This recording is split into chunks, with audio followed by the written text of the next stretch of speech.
Et yo tout le monde, c'est Godzilla Kingdom. Du coup, on se retrouve pour une nouvelle vidéo. Du coup, aujourd'hui, je vais vous parler de Monarch Legacy of Monsters saison 2 qui concerne mon avis sur l'épisode 3 de la saison 2 de Monarch Legacy of Monsters. Et juste pour vous dire qu'il y aura des spoilers, du coup, pour ceux qui n'ont pas encore vu cet épisode 3 et que vous ne voulez rien savoir, quittez cette vidéo dès maintenant et regardez cet épisode 3 et revenez du coup sur cette critique juste après.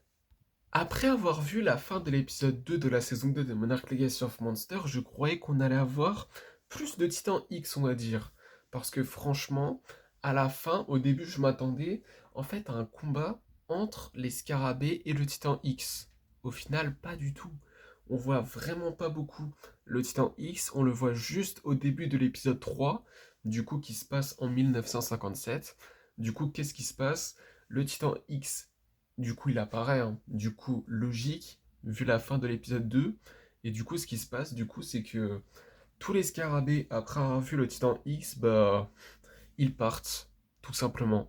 Et je trouve ça quand même intéressant, parce que disons que les scarabées sont, entre guillemets, des alliés du Titan X, ou c'est peut-être des genres de kaiju qui sont contrôlés par le Titan X. Je suis pas trop sûr à 100%, mais bon, c'est quand même intéressant. Mais c'est quand même dommage qu'on n'a pas beaucoup vu le Titan X. On l'a juste vu au début, et après on l'a plus du tout vu, et on n'a pas vu d'autres kaiju.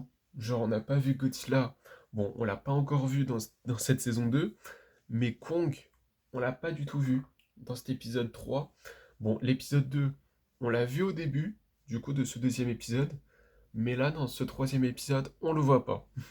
Mais par contre, Godzilla, on l'a toujours pas vu. On le verra à un moment donné, mais on ne sait pas quand. Je trouve que cet épisode 3 est plus humain en fait, parce que disons que on voit un petit peu des interactions, enfin plus d'interactions du coup entre Lee et Kaiko, du coup qui se passe en 1957. Déjà ce qu'on voit du coup pendant les événements du coup qui se passe du coup dans cette année-là, en gros ce qui se passe, c'est qu'en fait disons qu'en gros quand il y avait le Titan X, du coup Kaiko, qu'est-ce qu'elle a fait? Elle a pris en photo le Titan X et il y a des membres du coup du village, du coup qui est particulier, hein.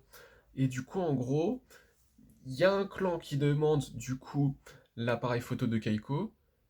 Et disons que la même personne qui avait dit à Bill Randa que du coup les personnes du coup du village considèrent le Titan X comme un dieu, en fait, elle leur a dit de laisser partir du coup Lee et Keiko.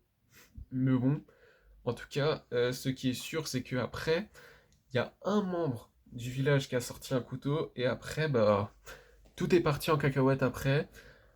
Juste après, ce qui se passe, du coup, c'est que Keiko et Lee, du coup, ils partent. Et après, du coup, à un moment donné, ils ont trouvé une cabane. Et du coup, ils sont allés là-bas. Et après, quelques temps après, du coup, ils sont partis de cette cabane. Et du coup, juste après, du coup, il y a le retour de Bill Rondo. Mais je trouve vraiment, du coup, tout ce qui se passe en 1957, c'est intéressant. Dans cet épisode 3, comme l'épisode 1, ça parle d'Apex. Ça, c'est très intéressant par contre. Et d'ailleurs, je trouve ça vraiment dommage qu'on apprend dans Godzilla X Kong The New Empire qu'en fait, Apex n'existe plus. Parce que franchement, je voyais beaucoup le potentiel d'Apex. C'est un truc de fou. Mais écoutez, bon, ce qui est fait est fait. Mais par contre, disons que il y a un gros teaser de Mecha Godzilla dans cet épisode 3 et je trouve ça hyper intéressant.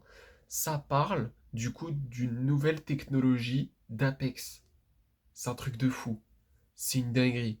Ça tease très clairement Mecha Godzilla et ça c'est trop bien. Et d'ailleurs, il y a aussi un moment, du coup c'est en Floride je crois. Du coup, il y a May, il me semble qu'elle s'appelle comme ça. Du coup, elle est sur un ordinateur et il y a du coup des choses du coup sur cet ordinateur qui sont vraiment très intéressants. Ça parle de Mothra à New York. Ça parle d'une personne qui s'appelle, il me semble, James Colorando. Il me semble que c'est ça. Ça parle de Red Monarch. Il me semble que c'est ça. Ça parle de choses qui sont vraiment intéressantes en fait. Il y a vraiment disons des choses comme ça sur cet ordinateur qui sont vraiment intéressantes en fait. Et après, on voit aussi Kate, du coup, qui part, parce que vraiment, elle se sent responsable et tout. Du coup, c'est de sa faute, etc. Du coup, elle part. Et du coup, il y a les retrouvailles entre Kate et sa mère, parce qu'évidemment, il faut savoir que là, cette saison 2 se passe en 2017, et du coup, la saison 1 se passe en 2015. Il y a 2 ans d'écart. Du coup, à cause de Axis Mundi, si je me rappelle bien, parce que si je ne dis pas de bêtises, disons que la timeline, on va dire, entre Axis Mundi et le monde réel, c'est différent en fait. Si je me rappelle bien, c'est ça. Du coup, c'est pour ça qu'il y a 2 ans du coup d'écart entre la saison 1 et la saison 2. J'espère que ça n'affecte pas trop Godzilla 2, parce que ça parle du coup de Godzilla, du coup qu'on ne voit plus depuis 5 ans. Je sais pas si ça va affecter du coup Godzilla 2 sur cet aspect-là. Mais bon, en tout cas, ce qui est sûr, c'est que franchement, c'est très intéressant du coup de voir du coup les retrouvailles entre Kate et sa mère. Parce que quand même, ils se sont plus vus depuis 2 ans quand même.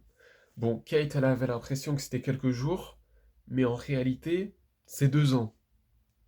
D'ailleurs, il y a quelque chose qui se passe du coup à la fin de cet épisode 3. Du coup, il y a un flashback en 1962, si je m'en rappelle bien. Du coup, il y a Bill Randa et du coup Hiroshi, il me semble qu'il s'appelle comme ça. Du coup, il a 11 ans, je crois, hein, du coup, à ce moment-là. Et du coup, bah, disons que il y a un petit flashback entre Hiroshi et Bill Randa, qui est son père. Et par contre, il y a un truc qui est vraiment très intéressant, c'est qu'à la fin de cet épisode, ça rend hommage à un directeur de la photographie japonais. C'est vraiment très intéressant. Et son nom, c'était quoi déjà? Il s'appelle Mimota, si je me rappelle bien. Excusez-moi pour ce petit bug, mais il me semble qu'il s'appelle comme ça. C'était ça son nom. Du coup, c'est un directeur du coup de la photographie japonais. Je me suis renseigné un petit peu du coup avant, mais en tout cas, ce qui est sûr, c'est qu'à la fin de cet épisode, c'est écrit à la mémoire de Mimota. Bon, il n'y a pas que Mimota, il y a aussi un autre nom, mais j'ai oublié. Du coup, le prénom, je suis désolé. Mais dans tous les cas, son nom, c'est Mimota. Ça, c'est sûr.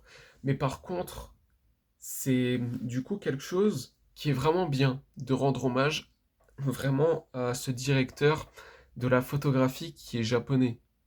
Du coup, qu'est-ce que j'en pense du coup de cet épisode 3 de la saison 2 de Monarch Legacy of Monsters? Franchement, j'ai trouvé que cet épisode 3 est bien. Franchement, c'est bien. Je trouve qu'il y a des choses qui sont vraiment très intéressantes et aussi des choses qui sont plus humaines, si je peux dire ça comme ça. Par exemple, il y a un gros teaser de Mechagodzilla. Il y a aussi d'autres choses qui sont très intéressantes concernant du coup Red Monarch. Du coup, ça parle un petit peu de Red Monarch parce qu'il y a des choses sur un ordinateur. Du coup, sur cet ordinateur, c'est écrit, bon, il y a des choses qui ont été restricted, il me semble que c'est ça. Et du coup, il y a James Colrad. Si je me rappelle bien, c'est pas un personnage qu'on a déjà vu. Je suis pas sûr à 100%, mais il me semble que c'est un personnage humain qu'on a déjà vu. Mais bon. En tout cas, il y a aussi Motra, enfin c'est écrit Titanus Mosura, New York City. Il y a des choses comme ça qui sont vraiment très intéressantes, mais dans tous les cas, il y a des choses qui sont vraiment très intéressantes du coup, dans cet épisode 3. Désolé pour ce petit bug encore une fois. Et aussi, il y a d'autres choses qui sont humaines. Du coup, voilà. Je trouve ça très intéressant. Mais dans tous les cas, je trouve en globalité, du coup, de cet épisode 3 de la saison 2 de Monarch Legacy of Monsters, je trouve que cet épisode est très bien, mais je préfère quand même l'épisode 2 et l'épisode 1.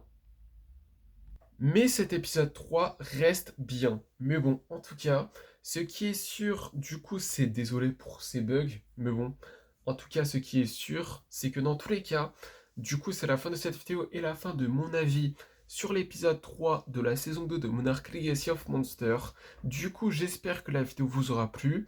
Si c'est le cas, n'hésitez pas à liker et à vous abonner. Si vous avez des questions, n'hésitez pas à me les dire dans les commentaires. Et d'ailleurs, n'hésitez pas à me dire dans les commentaires, du coup, vos avis, du coup, sur cet épisode 3 de la saison 2 de Monarch Legacy of Monsters. Et sur ce, je vous dis à plus!